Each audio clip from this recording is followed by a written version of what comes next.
Zwei Sklaven halten das Schicksal der Welt in ihren Händen. Der eine ist ein Fischerjunge aus Griechenland, der zum mächtigsten Mann des Reiches aufsteigt. Die andere ist eine Priestertochter aus der Ukraine, die das Herz des Sultans stiehlt.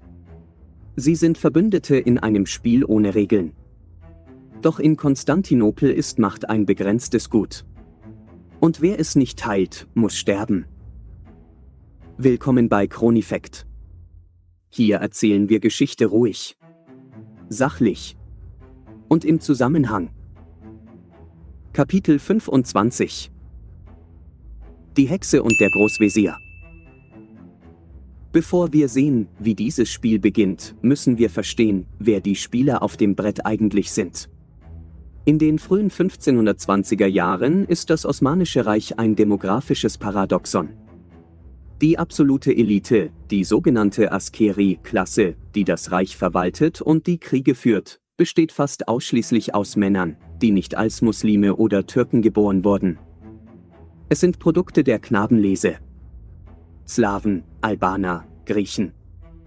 Sie sind rechtlich gesehen Sklaven des Sultans, cool, doch sie haben Macht über Leben und Tod von Millionen freien Muslimen. Es ist eine Meritokratie, basierend auf Loyalität und Talent, nicht auf Geburtsrecht. Und genau dieses System wird nun durch persönliche Gefühle ausgehebelt. Wir schreiben den Sommer des Jahres 1523. Süleyman herrscht seit 3 Jahren. Er hat Belgrad erobert, er hat Rhodos eingenommen. Er ist der strahlende Sieger. Doch im Inneren des Topkap-Palastes gärt es. Der alte Großvezier Piri Mehmed Pascha, ein strenger Bürokrat aus der Zeit von Süleyman Hatem Vater Selim, bittet um seinen Ruhestand. Er ist alt, müde und will seine letzten Jahre in Frieden verbringen. Der gesamte Hofstaat hält den Atem an. Nach den strengen, ungeschriebenen Gesetzen der osmanischen Hierarchie gibt es nur einen logischen Nachfolger, Ahmed Pascha. Ahmed ist der zweite Vezier. Er ist ein erfahrener Staatsmann, ein brillanter Soldat, ehrgeizig und stolz. Er hat Jahre darauf gewartet, das goldene Siegel des Sultans zu empfangen. Er steht bereit, die Gratulationen entgegenzunehmen. Er hat seine Robe schon richten lassen. Doch Süleyman hat andere Pläne. Er will keinen alten Bürokraten, der ihn an die strenge Erziehung seines Vaters erinnert.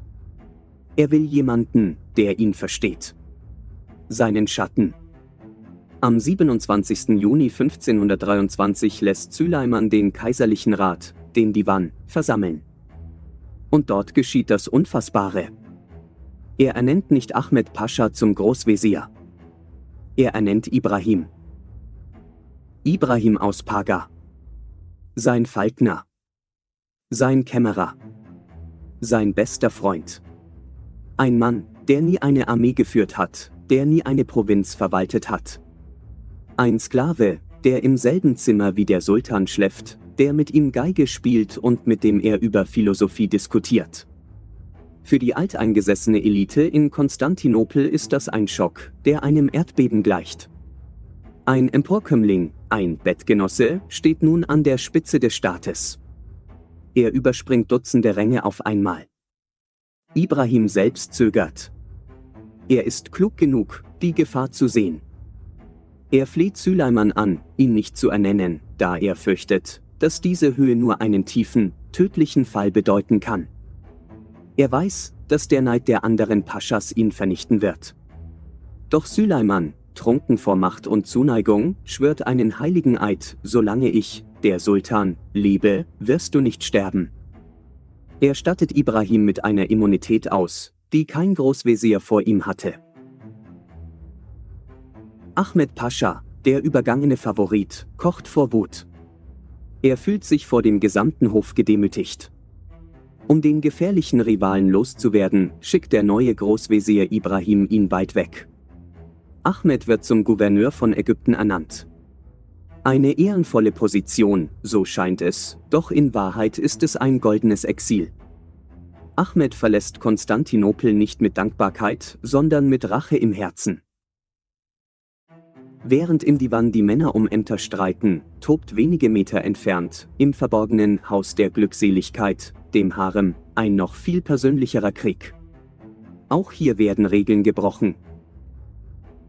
Der Harem unterliegt einem strikten Gesetz, eine Konkubine darf dem Sultan nur einen Sohn schenken.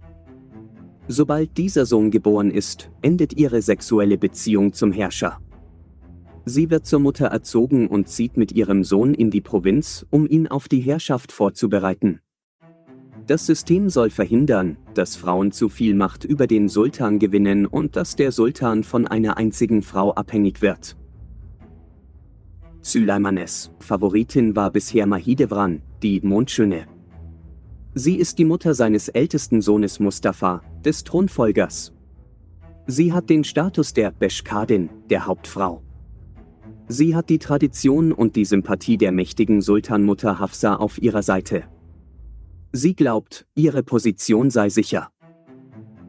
Doch dann kommt sie. Alexandra Lisowska, die Tochter eines orthodoxen Priesters aus Ruthenien, der heutigen Ukraine. Verschleppt von Tataren, verkauft auf dem Sklavenmarkt. Die Osmanen nennen sie Hürrem, die Lachende, wegen ihres sonnigen Gemüts. Sie ist vielleicht nicht die schönste Frau im Harem, aber sie ist mit Abstand die intelligenteste. Hürrem akzeptiert ihre Rolle als bloße Gebärmaschine nicht. Sie nutzt ihre Nächte mit Süleyman nicht nur für die Liebe, sondern für Gespräche. Sie lernt in Rekordzeit Osmanisch, sie schreibt ihm Gedichte, sie diskutiert mit ihm über Politik. Sie gibt dem intellektuellen, oft melancholischen Süleyman das, was ihm fehlt, eine Partnerin auf Augenhöhe. Und sie bricht das heilige Gesetz. Nachdem sie ihren ersten Sohn, Mehmet, geboren hat, wird sie nicht weggeschickt. Süleyman ruft sie wieder zu sich. Und wieder. Sie bekommt einen zweiten Sohn, Selim. Dann einen dritten, Bayezid. Dann Şinjir. Und eine Tochter, Mirima. Das gesamte System des Harems kollabiert vor den Augen der geschockten Eunuchen. Süleyman praktiziert faktisch Monogamie in einem polygamen System. Die Spannung zwischen Mahidevran, die für die alte Ordnung steht, und Hürrem, der Revolutionärin, wird unerträglich. Mahidevran sieht ihr Erbe schwinden. Sie sieht, wie diese Hexe aus dem Norden den Verstand des Sultans vernebelt. Der Neid frisst sie auf. Eines Tages, in den engen Gängen des Harems, verliert Mahidevran die Nerven. Sie kann den Spott in Hürrems Augen nicht mehr ertragen. Sie stürzt sich auf ihre Rivalin. Es kommt zu einer Wüstenschlägerei. Mahidevran, stärker und älter, schlägt auf Hürrem ein. Sie zerkratzt ihr das Gesicht, reißt ihr Büschel von roten Haaren aus und schreit: Ich bin die Hauptfrau. Du bist nur gekauftes Fleisch. Du bist nichts. Hürrem wehrt sich kaum. Sie lässt es geschehen. Sie liegt blutend am Boden, doch in ihrem Kopf arbeitet es bereits. Sie weiß, Wunden heilen, aber dieser Fehler ihrer Gegnerin wird ewig bleiben. Sie lässt ihre Verletzungen nicht überschminken. Sie wartet auf den Abend. Denn sie weiß, dass der Sultan rufen wird. Und wenn er sie so sieht, wird sich das Schicksal des Reiches endgültig wenden. Als der Chefeunuch am Abend an Hürrems Tür klopft, um sie zum Sultan zu bringen, geschieht etwas, das im Protokoll des Palastes nicht vorgesehen ist. Hürrem weigert sich. Ich kann so nicht vor meinen Herrn treten, lässt sie ausrichten. Ich bin entstellt. Ich bin hässlich. Ich würde seine Augen beleidigen. Es ist ein psychologischer Meisterzug. Sie zwingt den Sultan, sich mit ihrer Verletzung auseinanderzusetzen, noch bevor er sie sieht. Süleyman, rasend vor Sorge und Ungeduld, akzeptiert die Absage nicht.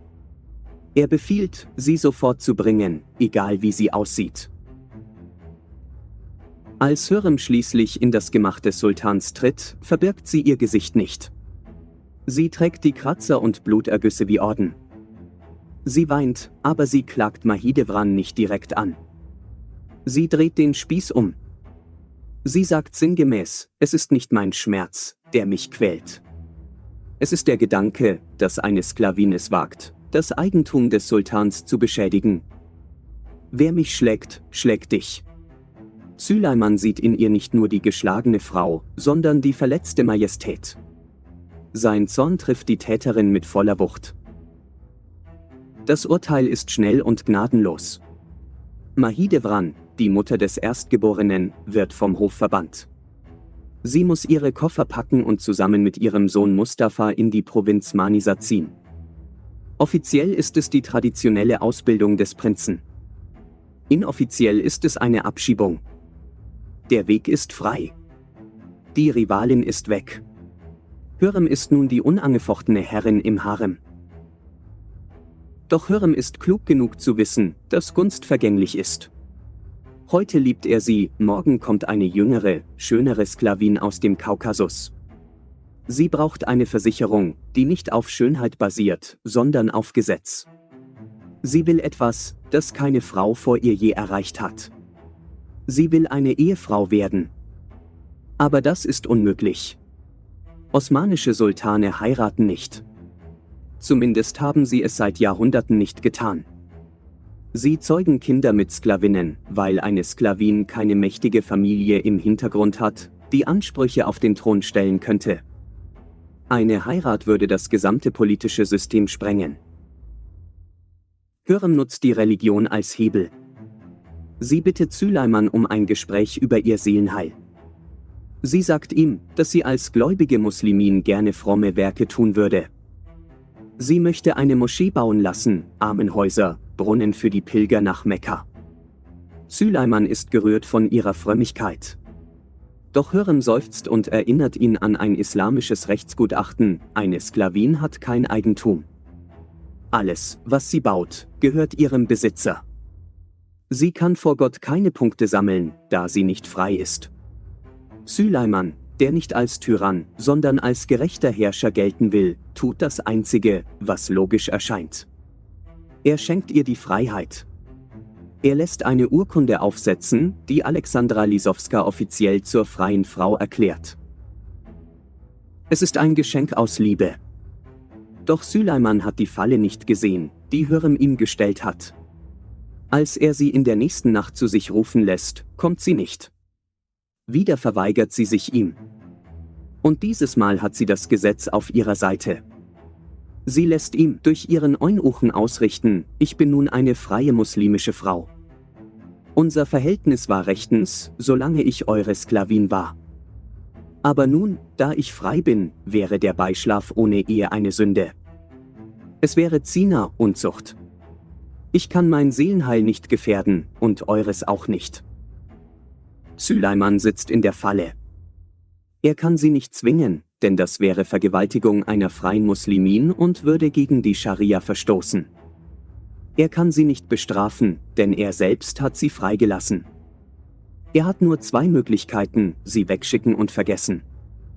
Oder die Tradition von 3 Jahrhunderten brechen. Im Jahr 1523 oder 24, das genaue Datum wird diskret behandelt, findet im Topkapı-Palast eine Zeremonie statt, die die Bevölkerung von Konstantinopel in Schockstarre versetzt. Es gibt keine große Feier, kein Volksfest. Es ist ein nüchterner Rechtsakt. Der Sultan der Welt schließt einen Ehevertrag, einen Nikah, mit der Tochter eines ruthenischen Priesters. Er gibt ihr eine Mitgift von 100.000 Golddukaten. Hürrem ist nun nicht mehr nur eine Konkubine. Sie ist Haseki Sultan. Ein Titel, der eigens für sie erfunden wurde.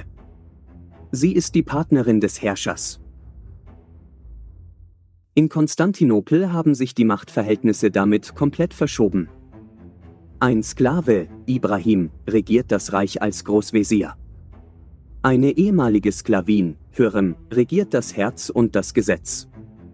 Die alte Elite, die türkischen Familien und die konservativen Religiösen blicken mit Entsetzen auf dieses Triumvirat.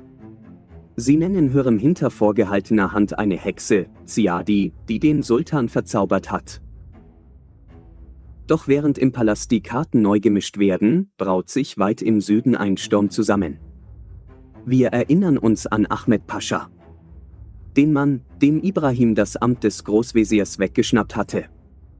Er sitzt in Kairo, in der Hitze Ägyptens, und er hat nicht vergessen, wer ihn ins Exil geschickt hat. Er blickt auf die Pyramiden und beschließt, dass er kein Diener mehr sein will. Wenn er in Konstantinopel nicht herrschen darf, dann wird er eben sein eigenes Reich gründen. In Kairo geschieht das Unvorstellbare. Ahmed Pascha, der Mann, der sich um das Amt des Großveziers betrogen fühlte, bricht seinen Eid. Er lässt die osmanischen Standarten niederreißen. Er lässt Münzen mit seinem eigenen Namen prägen. Und, was im Islam das ultimative Zeichen der Souveränität ist, er lässt in der Freitagspredigt, der Khutbah, seinen Namen verlesen, nicht den des Sultans. Er nennt sich Al-Mansur, der Siegreiche. Er blockiert die Getreidelieferungen nach Konstantinopel. Er will kein Statthalter sein. Er will der neue Pharao sein. Für Süleyman ist das ein Schlag ins Gesicht. Ägypten ist die Kornkammer des Reiches und die reichste Provinz. Wenn Ägypten fällt, wankt der Thron, denn ohne das ägyptische Getreide hungert die Hauptstadt. Aber es ist auch eine Chance. Eine Chance für Ibrahim, zu beweisen, dass er mehr ist als nur der Günstling des Sultans. Süleyman schickt seinen besten Freund, um den Verräter zu richten. Ibrahim Pascha bricht mit einer gewaltigen Flotte auf. Doch er reist nicht nur als Henker, er reist als Staatsmann. Während er das Mittelmeer überquert, bröckelt die Macht des Verräters in Kairo bereits. Ahmed Pascha hat einen entscheidenden Fehler gemacht, er hat den Verrat an seinen eigenen Leuten unterschätzt. Seine Emire, bestochen durch osmanisches Gold und verängstigt durch die anrückende Armee, wenden sich gegen ihn. Der selbsternannte Sultan endet kläglich. Er wird in einem Hammam gefangen genommen, wo er sich vor seinen Verfolgern verstecken wollte. Sie zerren ihn nackt und schreiend heraus. Sein Kopf, der so stolz eine Krone tragen wollte, wird abgeschlagen und in einem Sack voller Salz nach Konstantinopel geschickt. Als Ibrahim in Kairo einzieht, muss er keine Schlacht mehr schlagen. Er muss aufräumen. Und genau hier zeigt sich das wahre Genie des Ibrahim aus Paga. Jeder andere General hätte geplündert und wäre abgereist. Ibrahim bleibt. Er studiert die alten Gesetze der Mamluken. Er hört sich die Sorgen der Bauern und Händler an.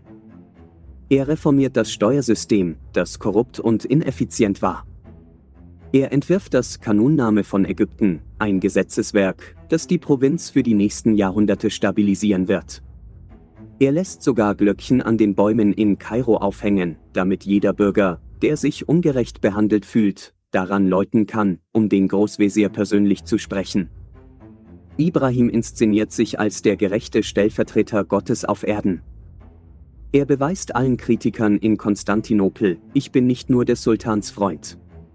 Ich bin der fähigste Mann dieses Reiches. Doch dieser Triumph in der Ferne hat einen Preis. Ibrahim ist monatelang weg. Und während er am Nil regiert, entsteht am Bosporus ein Vakuum. Hürrem nutzt die Zeit, um ihre Macht im Palast zu festigen. Sie platziert ihre Vertrauten. Sie sorgt dafür, dass Süleyman nur ihre Stimme hört.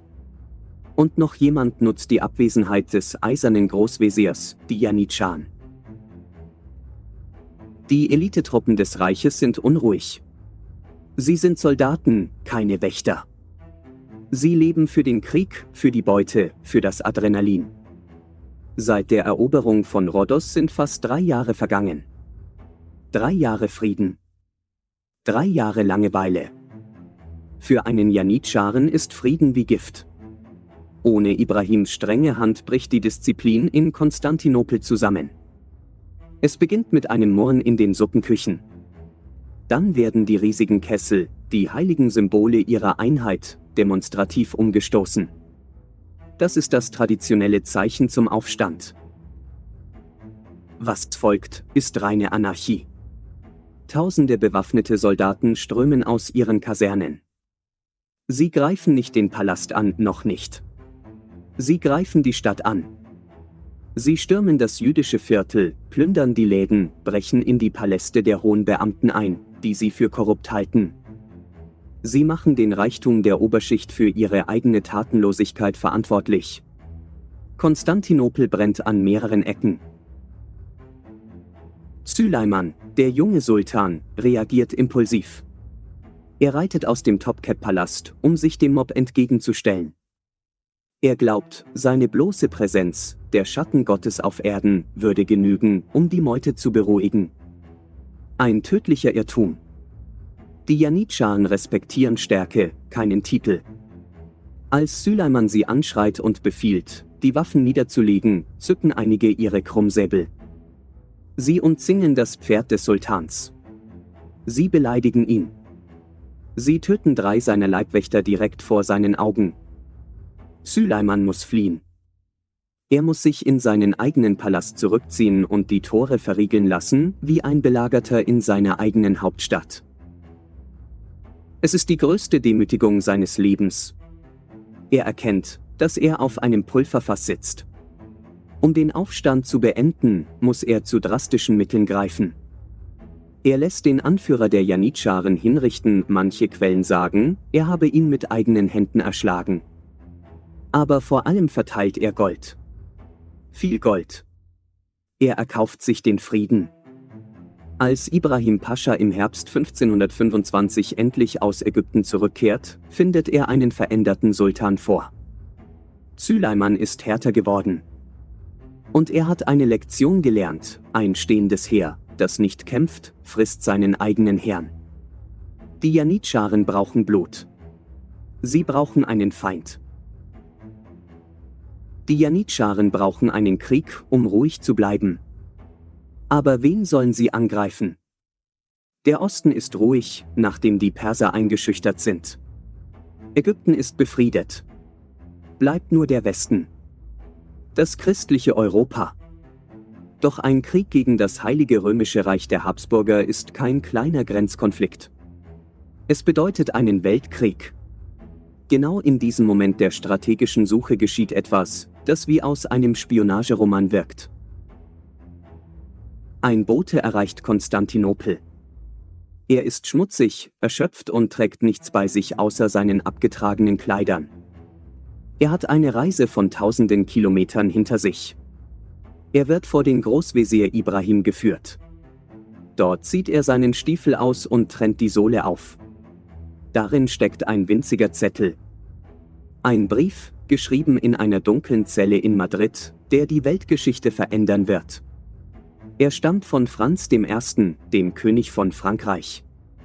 Er bittet den Sultan um Hilfe. Es ist eine Szene von filmreifer Ironie.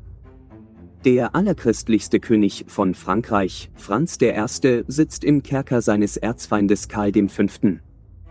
Karl ist der Kaiser des Heiligen Römischen Reiches.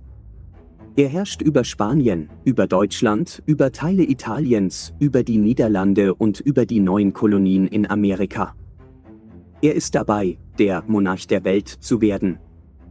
Wenn Frankreich fällt, gehört Karl ganz Europa. Der Brief aus dem Stiefel ist ein verzweifelter Hilfeschrei.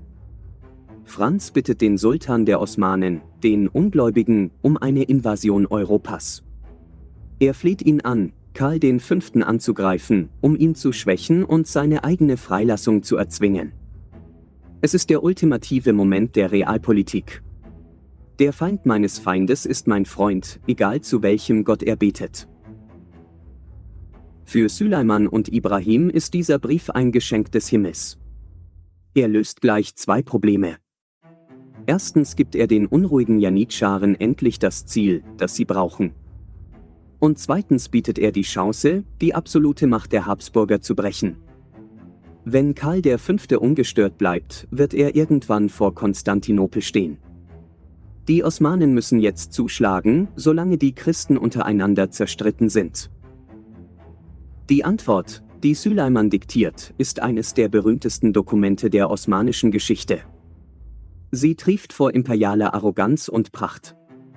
Ibrahim Pascha, der die Worte mitformuliert, sorgt dafür, dass die Hierarchie klar ist. Der Brief beginnt mit einer endlosen Aufzählung von Süleymanes Titeln: Ich, der Sultan der Sultane, der Herrscher der Herrscher, der Schattenspender für alle Könige auf Erden. Er zählt seine Provinzen auf, vom Schwarzen Meer bis zum Maghreb. Und dann wendet er sich an den Franzosen: Und du, der du nur der Bei von Frankreich bist. Er nennt ihn nicht König. Er nennt ihn bei einen einfachen Gouverneur. Süleyman verspricht Hilfe, aber nicht als Partner, sondern als Gönner, der einem Bittsteller Gnade gewährt. Das Bündnis ist geschmiedet. Die Lilie und der Halbmond vereinen sich. Ein Skandal für die christliche Welt, aber ein genialer Schachzug für Konstantinopel. Das Ziel ist klar, Ungarn. Ungarn ist der Puffer, der Schild der Christenheit. Solange Ungarn steht, sind Wien und das Herz des Habsburgerreiches sicher. Aber Ungarn ist schwach. Der junge König Ludwig II. Ist unerfahren, sein Adel ist zerstritten, die Kassen sind leer. Ibrahim Pascha weiß das. Seine Spione sind überall. Im Winter des Jahres 1525 beginnen im Topkapi-Palast die Planungen für den großen Feldzug. Es soll keine Grenzscharmützel geben. Es soll kein Raubzug werden. Es wird eine Invasion mit dem Ziel der totalen Vernichtung der ungarischen Macht.